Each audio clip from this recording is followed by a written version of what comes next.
Hello everyone, this side Saloni from संत कबीर विद्यापीठ। स्वागत है आपका हमारे यूट्यूब चैनल पर, जहां पर आप लगातार बने हुए हैं।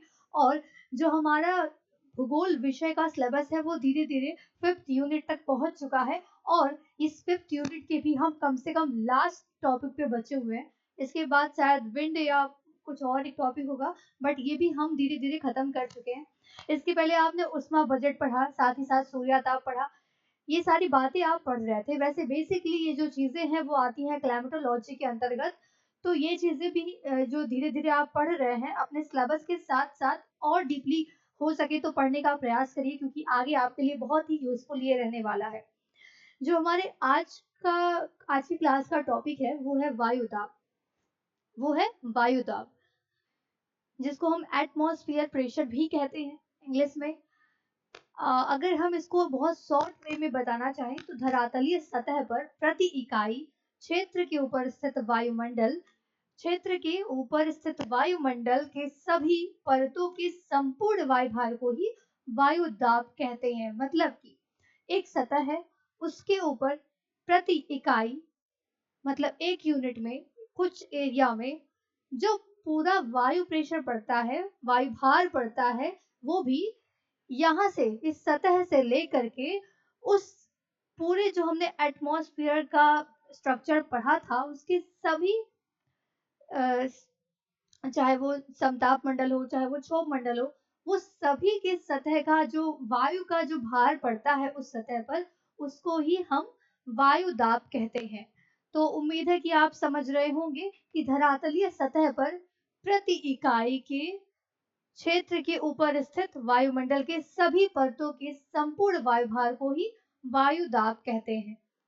जैसा कि आप इस फिगर में देख सकते हैं कि मान लीजिए ये एक सतह है, यह एक सतह है और यहाँ पर एयर पार्टिकल्स हैं, बहुत सारे हवा के पार्टिकल्स हैं। ये एक सतह है और ये सभी वायु है, गैसेस है, ये सारी चीजें हैं। तो ये है x1 और ये है x2, यानी कि जो सतह का जो हमने क्षेत्र लिया है, सतह का जो हमने क्षेत्र लिया है, वहां पर इस सतह पर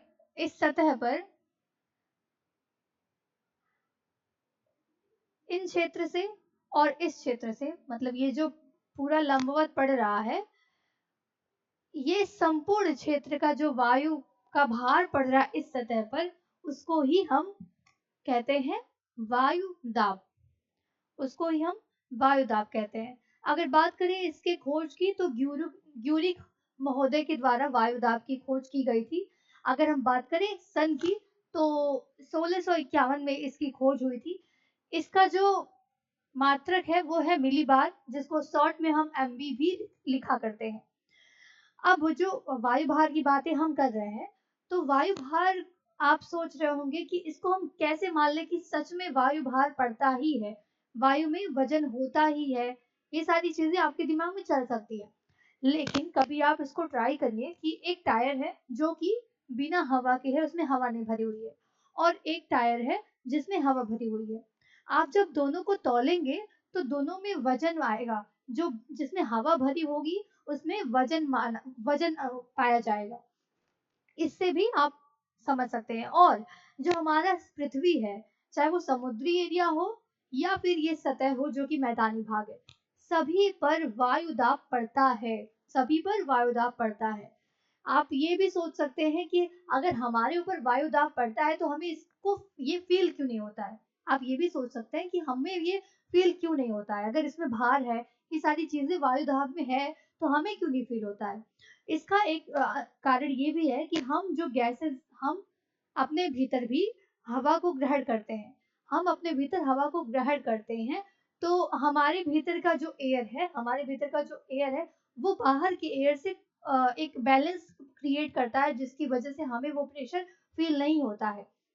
लेकिन जैसे जैसे आप पहाड़ी क्षेत्र में जाते हैं, आपके कान दर्द करते हैं। आपने ये महसूस किया होगा, जो भी पहाड़ी क्षेत्रों में जाते हैं उन्होंने ये चीज फील की होगी कि पहाड़ी क्षेत्र में जैसे जैसे वो ऊपर जाते हैं तो उनके कान में थोड़ा सा हल्का सा दर्द होने लगता है। वो इस वजह से होता है क्योंकि पहाड़ी क्षेत्र में जाने पर हमारा जो है वायु दाब, हमारा तो ओरिजिनल जैसे सब जगह रहता है वैसे ही रहता है, लेकिन जो पहाड़ी क्षेत्र है वहां पर वायु दाब कम हो जाता है, वहां पर वायु दाब कम हो जाता है। तो वहां का वायु दाब और हमारा वहां की जो एयर प्रेशर है और हमारे भीतर की जो एयर है उनका बैलेंस थोड़ा सा बन नहीं पाता है। तो हमें हमारे अंदर का तो वही प्रेशर है, हम बाहर अंदर से बाहर की तरफ वही प्रेशर लगा रहे हैं, लेकिन बाहर से तो हमारे ऊपर नहीं लगता है पहाड़ी क्षेत्रों में। इसी वजह से हमारे कान में दर्द होना शुरू हो जाता है। ये चीजें बहुत लोगों ने फील करी होगी। अगर हम बात करें सी लेवल पर वायु दाब कितना पड़ता है, क्योंकि ये एक बहुत ही महत्वपूर्ण टॉपिक है और बहुत शॉर्ट में है, इसको आपको याद भी कर लेना चाहिए कि सी लेवल पर जो एटमॉस्फेयर प्रेशर पड़ता है वो 1013.2 मिलीबार के रूप में पड़ता है। 1013.2 मिलीबार के रूप में पड़ता है। अब अगर हम इसको मापने का जो यंत्र यूज करते हैं उसकी बात करें तो हम बैरोमीटर का यूज करते हैं। ये दो टाइप का होता है, मरकरी और एनराइड बैरोमीटर। मरकरी और एनराइड बैरोमीटर, ये दो चीजों में हम इसका यूज करते हैं, दो यंत्र की सहायता से। जब भी हम वायुदाब मरकरी से अगर हम अ, मापने का प्रयास करते हैं तो मरकरी में जो पारा भरा होता है वो ऊपर उठ के चला जाता है, ऐसा डिसबैलेंस क्रिएट करता है। और साथ ही साथ अगर हम एनोराइड की बात करें तो ये घड़ी की तरह होता है, घड़ी की तरह कुछ कुछ हवा के पंप में भी ये वाला यंत्र रहता है एनोराइड। पर आपने इसको अगर नहीं देखा है तो भी मैं आपको बता दूं कि घड़ी की तरह होता है। जब ये वायुदाब को सुइयों के अकॉर्डिंग बताता है कि कैसे कितना वायुदाब है, कितना प्रेशर है, ये सारी बातें वो बताता है। एक इम्पॉर्टेंट बात जो ये है वो ये छोटी सी लाइन है लेकिन बहुत इंपॉर्टेंट है। पूरे कॉन्सेप्ट को हम इससे ही समझ सकते हैं, पूरे कॉन्सेप्ट को, मतलब कौन कौन प्रभावित करता है किस प्रकार से। मतलब वायुदाब को प्रभावित करने वाले कारकों में इस चीज का सबसे ज्यादा यूज आने वाला है, वो ये है कि तापमान और वायुदाब। जब भी तापमान बढ़ेगा तो वायुदाब घटेगा, तापमान बढ़ेगा तो वायुदाब घटेगा। अब अगर हम एग्जाम्पल में लें तो जब भी हम पहाड़ी क्षेत्र में जाते हैं, पहाड़ी क्षेत्र में जाते हैं तो वहां पर तापमान हमारा घटता है,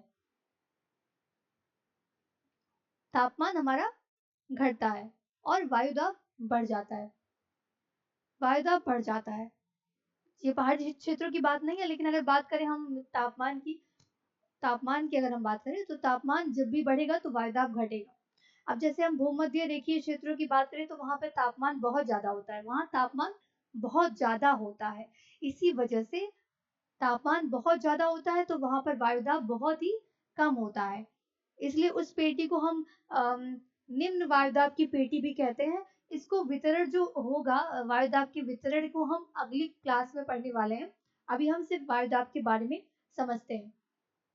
अब हम ये जानते हैं कि वायुदाब को प्रभावित करने वाले कारक कौन कौन से हैं। वायुदाब को प्रभावित करने वाले कारक कौन कौन से हैं। एक तो जो सबसे इंपॉर्टेंट वो हमने बताया कि जब भी तापमान बढ़ेगा तो वायुदाब घटेगा, तापमान बढ़ेगा तो वायुदाब घटेगा। तो ये चीज तो पहले ही आपको क्लियर हो गई कि अगर तापमान बढ़ेगा तो वायुदाब घटेगा, तापमान बढ़ेगा तो वायुदाब घटेगा। ये चीज आपके दिमाग में बैठ ही रहनी चाहिए क्योंकि ये बहुत ही इंपॉर्टेंट है। अब अगर हम बात करें धरातल से ऊंचाई, तो ऊंचाई जैसे बढ़ेगी, ऊंचाई बढ़ेगी तो एक सेकेंड, जब भी ऊंचाई बढ़ेगी तो वायुदाब घटेगा, ऊंचाई बढ़ेगी। क्योंकि अभी कुछ देर पहले मैं कह रही थी ना कि जब तापमान बढ़ता है, जब भी आप पहाड़ी क्षेत्र में जाते हैं तो वायुदाब वायुदाब घटता है। वहां पर ये जो ठंडा गर्म तापमान फैक्टर वहां पे काम नहीं करता है वहां पे, क्योंकि भले वो स्थान ऐसा है जहाँ पे तापमान तापमान कम है, तापमान वहां पे पहाड़ी क्षेत्र में कम है, लेकिन वायुदाब कभी भी वहां पे बढ़ा हुआ नहीं रहेगा। क्यों? क्योंकि ऊंचाई भी प्रभावित करती है, तो जितनी ज्यादा ऊंचाई होगी वायुदाब उतना ही कम रहेगा, वायुदाब उतना ही कम रहेगा। जब भी ऊंचाई बढ़ेगी तो वायुदाब घटेगा। तो ये चीज भी आपको क्लियर हो गई। अब अगर हम बात करें प्रचलित पवनें किस प्रकार से वायुदाब को प्रभावित करती हैं, तो ये संतुलन बैठाती हैं कभी कभी। ये जो मेन टॉपिक है वो आपको क्लियर कर दिया जाएगा विंड्स वाले चैप्टर में, जो भी आगे पढ़ाने वाली हूँ। अब अगर हम बात करें मेघ आवरण की अगर हम बात करें तो ऐसा होता है कि कभी कभी हमारे आकाश में जब भी बादल छा जाते हैं, जब बादल छा जाते हैं, मान लीजिए ये बादल छाए हुए हैं, तो सूर्याताप जो है सन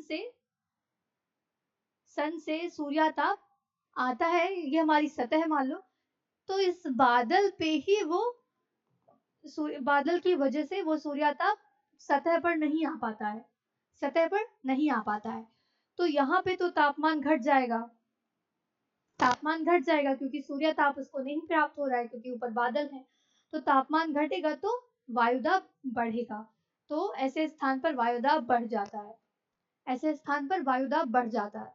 अब अगर हम बात करें आर्द्रता की, आर्द्रता की अगर हम बात करें तो मेनली ऐसा होता है कि जो आर्द्रता वाली आर्द्रता वाली आर्द्रता होती है तो वहां पे थोड़ी नमी होती है, थोड़ी सी नमी होती है, नमी देखने को मिलती है। नमी वाली जो चीजें होती हैं, जब भी नमी होगी या जल वाष्प होगा तो वायु उतनी ही हल्की होगी, वायु उतनी ही हल्की होगी। और जब वायु हल्की होगी तो वहां पर, जब वायु हल्की होगी तो वहां पर दाब कम होगा, तो वहां पर दाब कम होगा। जब भी जो नमी युक्त होगी उसका भार कम होगा तो वायुदाब भी आपको बता चुके हैं, वायुदाब भी तब अधिक होता है, सॉरी वायुदाब भी तब कम होता है, वायुदाब भी तब कम होता है जब भी आर्द्रता वाली पवन होगी, जब उसमें नमी होगी तो वायुदाब भी कम रहेगा। ये चीजें आप समझ चुके आर्द्रता।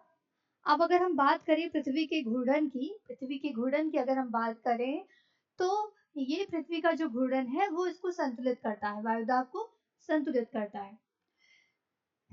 अब इसी प्रकार से अगर हम दैनिक विभिन्नता की बात करें तो दिन में क्या होता है कि जब सूर्य ताप मिलता है हमें तो गर्माहट होती है, सूर्य ताप मिलता है, चाय पियेंगे, ला दीजिए। जब भी सूर्याताप दिन में प्राप्त होता है तो वहां पर गर्माहट होती है, और जब गर्माहट होगी तो वायुदाब कम हो जाएगा, वायुदाब कम हो जाएगा। और ठीक यही स्थिति होती है जब ये विकिरण की स्थिति होती है, यानी कि जब पृथ्वी सूर्य से प्राप्त ऊष्मा को वापस भेजती है, कौन से तरंगों में, दीर्घ तरंगों में जब वापस भेजती है, वापस जब वो भेजती है तो उस टाइम पे पृथ्वी हमारी थोड़ी ठंडी हो जाती है। तो जब तापमान घटेगा तो वायुदाब बढ़ेगा। तो दैनिक विभिन्नता भी आप समझ चुके हैं। अब अगर हम बात करें मौसमी विभिन्नता की तो ये बहुत ही ज्यादा समय के लिए होता है, ये मौसमी विभिन्नता जो है वो ज्यादा समय के लिए होता है। चाहे वो हम अगर भूमध्य रेखीय क्षेत्रों की बात करें तो वहां पर बहुत ही लंबे समय तक गर्मी पड़ती है, बहुत ही लंबे समय तक गर्मी हमेशा देखने को मिलता है वहां, मतलब एक तरह का ही दिन में गर्मी और रात में ठंडक, ऐसी स्थिति भूमध्य रेखीय क्षेत्रों में देखने को मिलती है। तो वहां का जो ये मौसमी विभिन्नता की वजह से भी वहां से चलने वाली पवनें प्रभावित करती हैं। हम जानते हैं कि हमारा जो भूमध्य रेखीय क्षेत्र है वहां पर लगभग एक ही समान का मौसम पाया जाता है, लेकिन जो हमारी उसके ऊपर कर्क रेखा और मकर रेखा के बीच की जो क्षेत्र है उसमें मौसम बदलते रहते हैं, मौसम परिवर्तित होते रहते हैं, जिसकी वजह से वायुदाब का उन पर एक प्रभाव पड़ता है। अब अगर हम बात करें इसके वितरण को, वायुदाब के वितरण को, तो इसको मेनली अगर हम क्षैतिज वितरण के रूप में देखें तो इसको 7 पेटियों में विभाजित किया गया है, 7 पेटियों में इसको विभाजित किया है, एक तापजन्य के आधार पर और एक गतिजन्य के आधार पर। तापजन्य के आधार को हम क्या समझे कि जिस जैसे वो सन के, सूरज की ऊष्मा की वजह से वो ज्यादा होती है, कि जितनी सूरज की ऊष्मा का उस पर बहुत प्रभाव पड़ता है उन क्षेत्रों पर, अगर ऊष्मा आएगी तो गर्माहट होगा, और गर्माहट होगा तो वायुदाब कम होएगा। तो आप समझ सकते हैं कि विषुवत-रेखीय क्षेत्रों में निरंतर जो गर्माहट है वो ज्यादा रहती है, तो तापमान ज्यादा रहेगा तो वायुदाब कम रहेगा, तापमान ज्यादा रहेगा तो वायुदाब कम रहेगा, और इसीलिए उसको हम निम्न वायुदाब की पेटी भी कहते हैं, निम्न वायुदाब की पेटी भी कहते हैं। और ठीक इसी प्रकार से ध्रुवीय उच्च वायुदाब, तो जो हमारा ध्रुवीय क्षेत्र है, दक्षिणी ध्रुव और उत्तरी ध्रुव, तो इन क्षेत्रों में क्या होता है, यहाँ पर तापमान नहीं पहुंच पाता है उस हिसाब से जिस हिसाब से विषुवत रेखीय क्षेत्र में पहुंचता है। तो ध्रुवीय क्षेत्रों में तापमान कम रहता है, तापमान कम रहता है तो वायुदाब बढ़ा रहता है, वायुदाब बढ़ा रहता है और इसीलिए हम इसको उच्च वायुदाब पेटी के नाम से भी जानते हैं। तो ये है तापजन्य के आधार पर, तापजन्य के आधार पर क्षैतिज वितरण, और गतिजन्य के आधार पर अगर हम देखें तो 4 पेटियां होती हैं। गतिजन्य के आधार पर इसमें क्या होता है कि पवन के द्वारा वायुदाब का ट्रांसफर होता है इधर उधर, और इससे जो पेटियां बनती हैं वो उपोष्ण उच्च वायुदाब की पेटी है और उपध्रुवीय न्यून वायुदाब की पेटियां हैं।